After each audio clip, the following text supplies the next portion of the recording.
দর্শক ২০১৮ সালে প্রথমবারের মতো যখন কোটা আন্দোলন হয় সেই আন্দোলনের মাধ্যমে আমরা দেখলাম একজন নূরের আবির্ভাব হলো।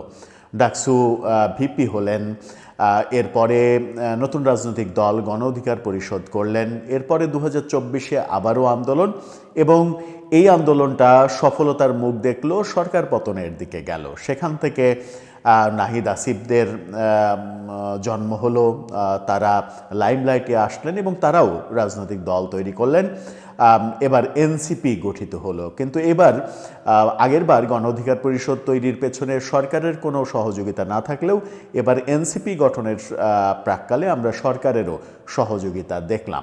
সরকারের সহযোগিতায় মনে হচ্ছিল যে তারা শুরুটা বেশ ভালোই করেছে, কিন্তু তারপরের পথ চলাটা তাদের খুব একটা মসৃণ হয়নি।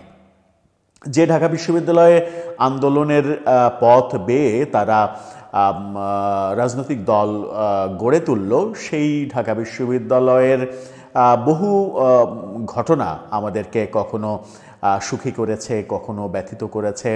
এরই মাঝে একটা মারাত্মক খবর এসেছে। এর আগে একটি গণমাধ্যমে এই ধরনের একটা সংকেত দেয়া হয়েছিল, মাত্র 4 দিন আগে সেই সংকেতটা দেয়া হয়েছিল, কিন্তু 4 দিনের মাথাতেই সেই খবরটা বোধহয় বাস্তবতায় রূপ লাভ করতে যাচ্ছে। শঙ্কা তৈরি হয়েছে সত্যি সত্যি এনসিপি ভেঙে যাওয়ার, এবং এনসিপি ভেঙে নতুন কোন দল তৈরি হতে চলেছে কিংবা হওয়ার সম্ভাবনা তৈরি হয়েছে, সেটাও গণমাধ্যমে এবার এসেছে এনসিপি নেতাদের ফেসবুক পোস্টে। কি হচ্ছে এনসিপিকে নিয়ে? সত্যিই কি ভেঙে যাচ্ছে? ভেঙে গিয়ে অন্য দল তৈরি হচ্ছে, নতুন আরেকটা দল তৈরি হচ্ছে? চলুন একটু জেনে দেখার চেষ্টা করি। সেইটাই থাকবেন পলিটিক্স টিভির নিয়মিত আয়োজনে।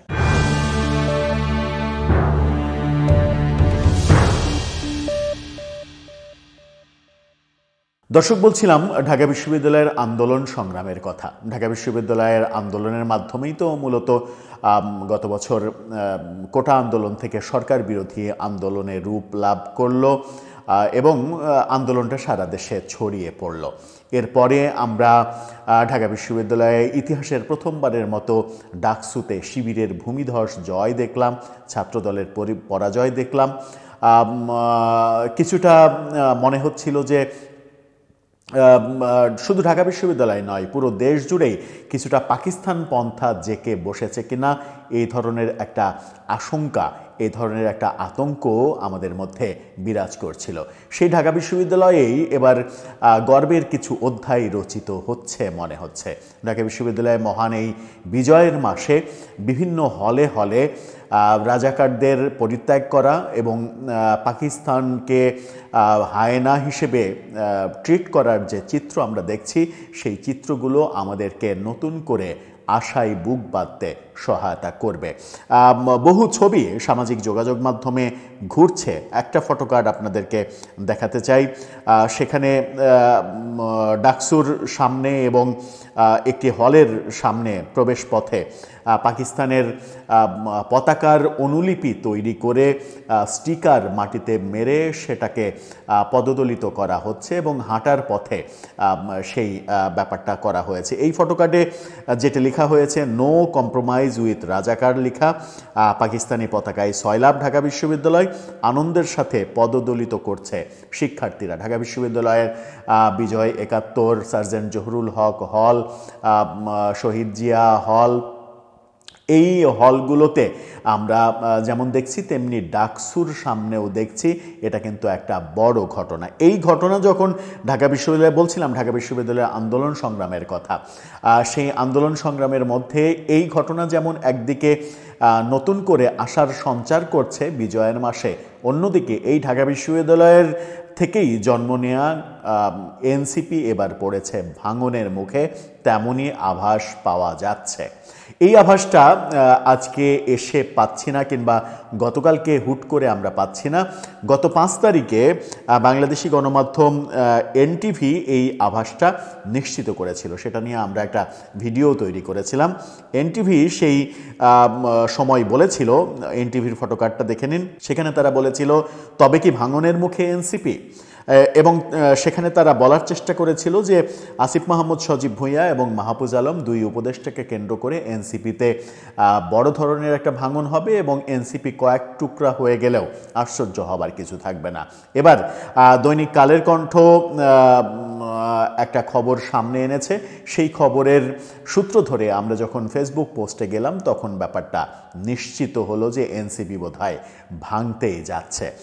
কালের কণ্ঠ কি বলছে? কালের কণ্ঠ বলছে এবার তৃণমূল এনসিপি গঠনের উদ্যোগ। এর আগে আমরা তৃণমূল বিএনপি গঠন করতে দেখেছি, ভারতে তৃণমূল কংগ্রেস আছে, বাংলাদেশে এবার এনসিপির নতুন ভার্সন তৃণমূল এনসিপি গঠিত হতে চলেছে, এরকমটা কালের কণ্ঠ তাদের খবরে তুলে এনেছে।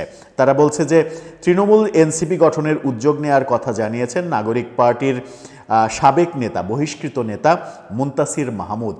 কিছুদিন আগে বিভিন্ন কেলেঙ্কারির কারণে যাকে এনসিপি থেকে বহিষ্কার করা হয় এবং এনসিপি থেকে বহিষ্কৃত হওয়ার পরে ফেসবুক লাইভে এসে তিনি বলেছিলেন এনসিপি নেতারা, ছাত্র উপদেষ্টারা নানা ধরনের দুর্নীতির সঙ্গে জড়িত এবং তিনি খুব শীঘ্রই এই দুর্নীতির দালিলিক প্রমাণ সামনে নিয়ে আসবেন। সেই তিনি এবার ঘোষণা করেছেন যে তৃণমূল এনসিপি এখন সময়ের দাবি হয়ে গেছে। এই খবর যখন কালের কণ্ঠ দিচ্ছে তখন আমরা সেই সূত্র ধরে তার ফেসবুক পোস্টে গিয়েও এর সত্যতা পাই। তার ফেসবুক পোস্ট আপনারা দেখে নিন। সেখানে তিনি লিখেছেন, তৃণমূল এনসিপি গঠন এখন সময়ের দাবি। সারা দেশ থেকে যোগ্য ও ত্যাগী নেতাকর্মীরা যোগাযোগ করছে। সব জায়গা থেকে ভালো সাড়া পেলে আমি আল্লাহর উপর ভরসা করে উদ্যোগ নিব ইনশাল্লাহ। অর্থাৎ তিনি একটা বার্তা দিলেন যে এনসিপি থেকে নতুন আর একটা দলের জন্ম হতে চলেছে যার নাম তৃণমূল এনসিপি। নাম পর্যন্ত বলে দিলেন যে নামটা কি হবে।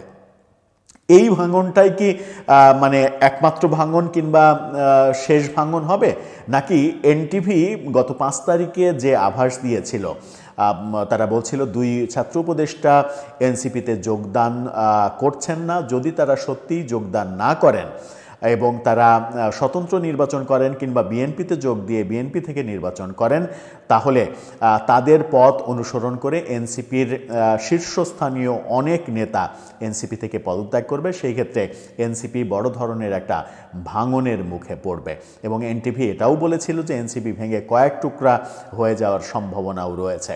যে দলটা এত স্বপ্ন নিয়ে, এত আশা নিয়ে যাত্রা শুরু করলো এই বছরেরই ফেব্রুয়ারির 28 তারিখে সংসদের সামনে মানিক মিয়া এভিনিউতে বিশাল রাজকীয় আয়োজন দিয়ে তারা যাত্রা শুরু করলো। যাত্রা শুরু করার 9 মাস পরে 10ম মাসে এসেই তাদের সম্পর্কে এই ধরনের খবর আলোচনা করতে হলে সেটা খুব একটা সুখের কথা নয়। এই দলটা আমাদেরকে নতুন রাজনৈতিক বন্দোবস্ত দেওয়ার কথা বলছিল, তারা নতুন রাজনীতির সংস্কৃতি দেবে আমাদেরকে, নতুন বাংলাদেশ দেবে, নতুনভাবে সব কিছু তৈরি হবে, বাংলাদেশ 2.0 দেবে। এই স্বপ্নগুলো আমাদেরকে দেখাচ্ছিল, কিন্তু এই স্বপ্ন দেখানোর পথে তারা যখন পথ চলছিল কিংবা এগুচ্ছিল তখন বারবারই আমরা হোঁচট খেয়েছি এবং বারবারই আমাদের স্বপ্নভঙ্গের অবস্থা হয়েছে। এবার কি সত্যি তাদের স্বপ্নভঙ্গ হতে চলেছে? বিষয়টা খুবই দুঃখজনক এবং হতাশার। এমনটা কারোরই প্রত্যাশিত নয় যে দল গঠনের মাত্র 9 মাস পরে 10ম মাসে এসেই ভাঙনের কবলে পড়বে তারা। দর্শক, আপনার মতামত এ ব্যাপারে জানিয়ে লিখতে পারেন আমাদের কমেন্ট বক্সে।